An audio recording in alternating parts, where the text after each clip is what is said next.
Welcome to Talking Crue, an unofficial Motley Crue podcast.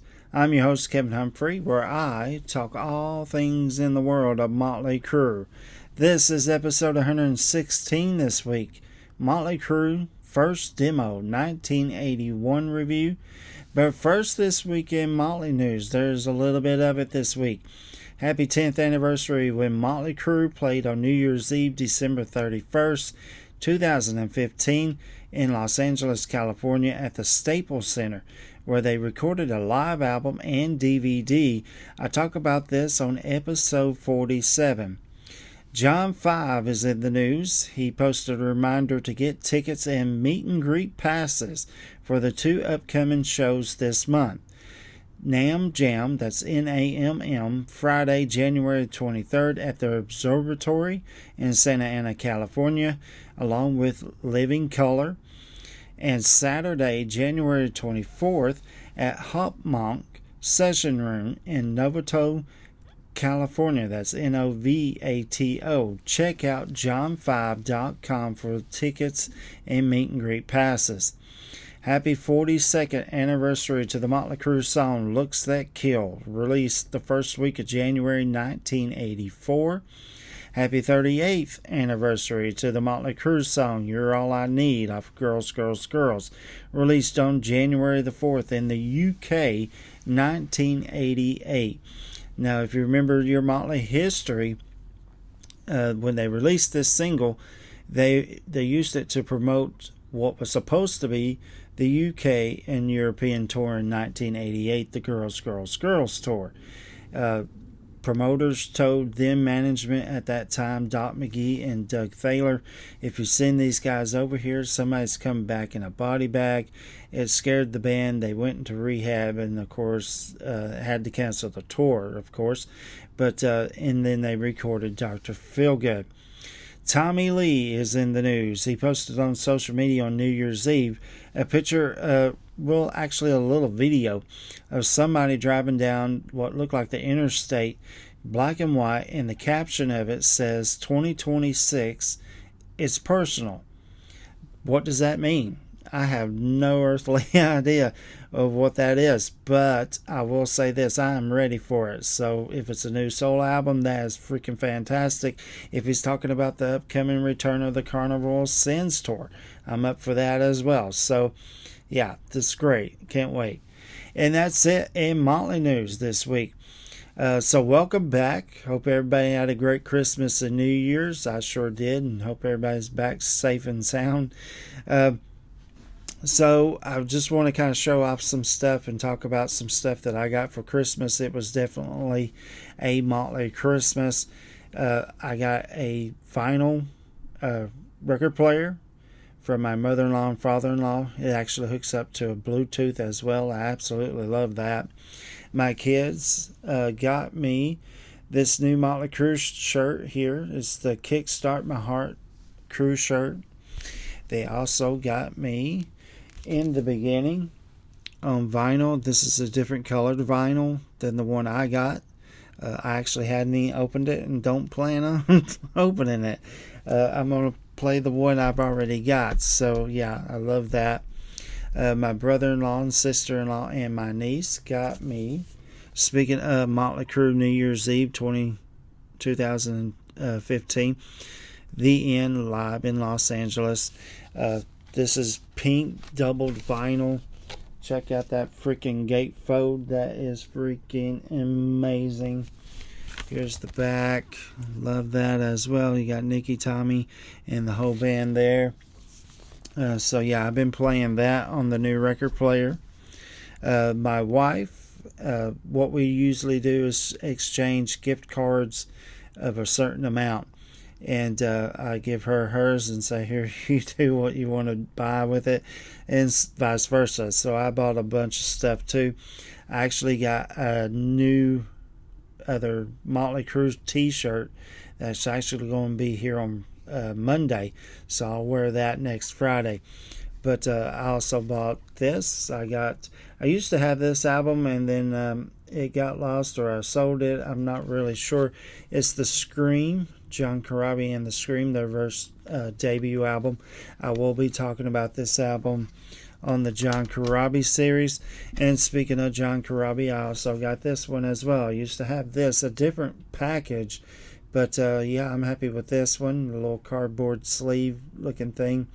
Union Live in the Galaxy. Again, I will be talking about this album in the John Corabi series in February. Now, I bought a lot of Motley Crue t-shirts. Like I said, I got one coming on Monday, but I also got this one.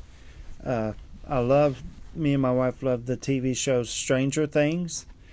So this is the Stranger Things Motley Crue t-shirt.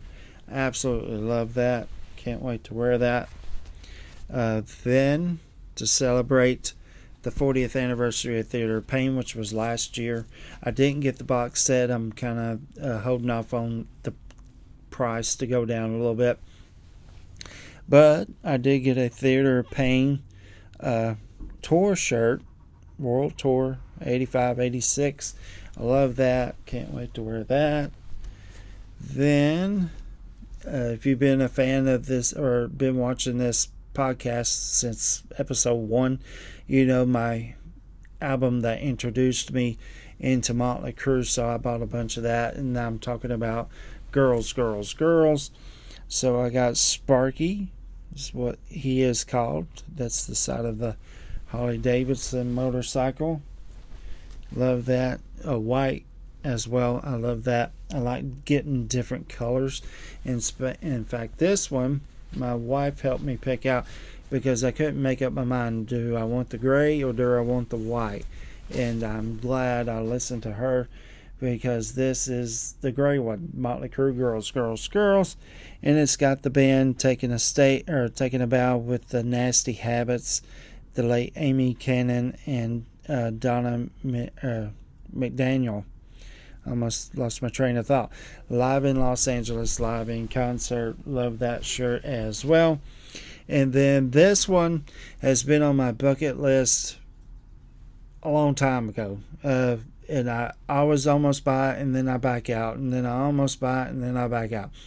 This year for Christmas, I bought it. And as soon as I saw Nikki in a picture in a magazine wearing this shirt, and I was like, this is the coolest shirt ever. And then of course he wears it on the Wild Side music video. Bad Boys, Motley Crue, Girls, Girls, Girls, Hollywood, California. I absolutely love this shirt, and I cannot wait to wear this in future episodes and wherever I plan on going. So yeah, so I had to get that.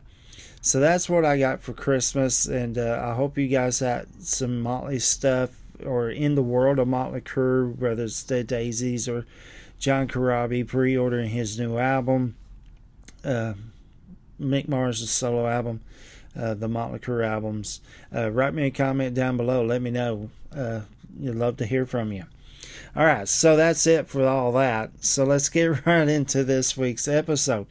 Is episode 116, Motley Crue's first demo, 1981, is what I'm going to be talking about this week.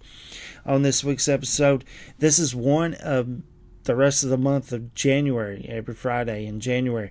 I'm celebrating the 45th anniversary of Motley Crue, my favorite band. And so I thought I'd talk about the 81-82 era, because it doesn't really get talked about a lot, and there's not a whole lot of stuff out there. So I did find some stuff that I thought would be cool to talk about and share, because that's what we crew heads do.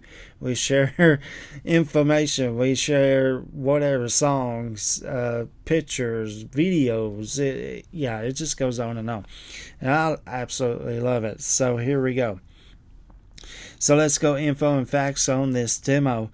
It was recorded April or May 1981. I can't really find the exact time. One website said this, another website said May, so I said April or May. Who knows? Maybe I'll ask Nikki and see if he'll tell me. At Crystal Sound Studios in Hollywood, California, prior to the recording of Motley Crue's Too Fast for Love, the Leather Records version. Now, it contains 4 songs. 2 of these songs got music videos that were used for the Too Fast for Love Leather Records version on local TV, Take Me to the Top, and Public Enemy Number 1. In fact, they sort of show a little bit of a clip of that on the Motley Crue Uncensored home video in 1986.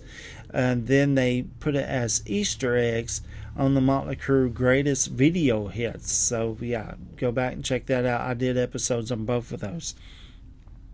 I will post both of these videos in the comment section down below and on the Talking Crew Facebook page. The band was managed at that time by Kaufman and Kaufman, who was actually a husband and wife duo.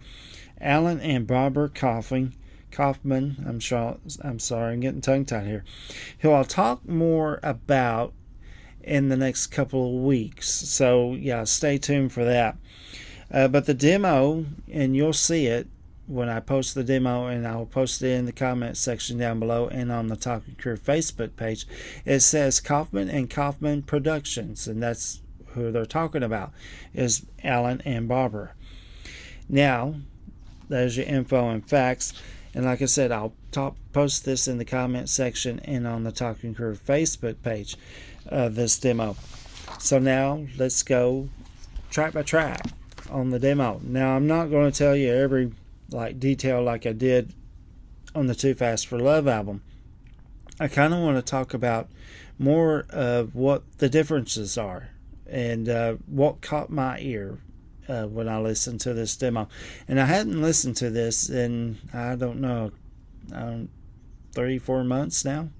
So yeah, so it was kind of refreshing my memory. So let's go right into this. Track number 1 is Public Enemy Number 1. Almost sang the song there.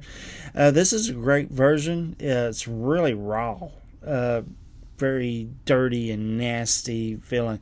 There's some extra stuff that Vince actually does.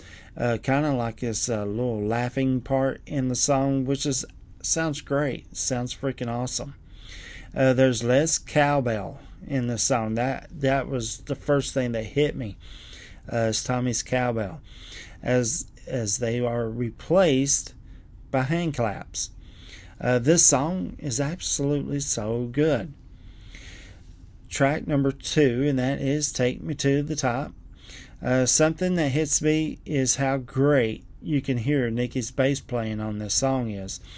When I listen to this, you can hear the dirt and swagger of the band coming out of the gutters of Hollywood, California.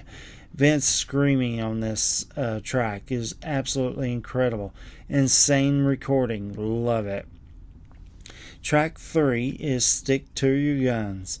It starts off a little bit slower than what you're used to hearing, but then it rocks after it picks up after the chorus, the first chorus of the song. It picks back to normal speed, what we're used to hearing. But then it kind of, when it breaks down to that big band kind of jazz part of the song, Mick's guitar playing on this is totally different on this demo. Check it out. See if you can hear it yourself. Yeah, definitely check it out. It's actually really interesting what he must have came up with first. Fantastic song and version. Then we get to the last track, and that is Toast of the Town. Just kicks right in. Absolutely a classic. To say how much I love this song is an understatement. I absolutely love this song. The very first time I heard it, I was just like, why isn't this on Too Fast for Love? Or maybe a later Crue album, like, I don't know, Theater of Pain. I know it wouldn't have fit on Shout, but maybe Theater of Pain, but who knows. I love this song. Mick's guitar solo, he freaking shreds on this demo. Love it. Love this song. It's so freaking good. Love it. And that's the demo, 1981. Homework this week. Have you heard this before? And what do you think? Tell me Write me a comment down below. Crank it up, too. Crank it all the way up. All right, next week, I'm going to continue with the 45th anniversary of Motley Crue, celebrating the 81-82 era of the band with episode 117, Motley Crue, Too Fast for Love, the Leather Records version, is 1981 is what I'm going to be talking about next week. Cannot wait to talk about that album. If you know anybody that's a Motley Crue fan, likes to talk about Motley Crue, hear about Motley Crue, send them this way. Hit that share button and copy the link and send it to them. Tell them go on Google, Firefox, YouTube, Facebook, Spotify, and type in Talking Crue. All the episodes will pop up, and don't forget to hit that subscribe button yourself. Give me a thumbs up. I greatly appreciate it, and it helps out the podcast a whole lot. I want to welcome all the new subscribers on YouTube, Facebook, and Spotify. It's absolutely freaking great to have you here. I want to thank everybody who gives me thumbs ups and does homework questions. Love that as well. And that's it. I will see you guys next Friday. And you just took a ride on the wild side.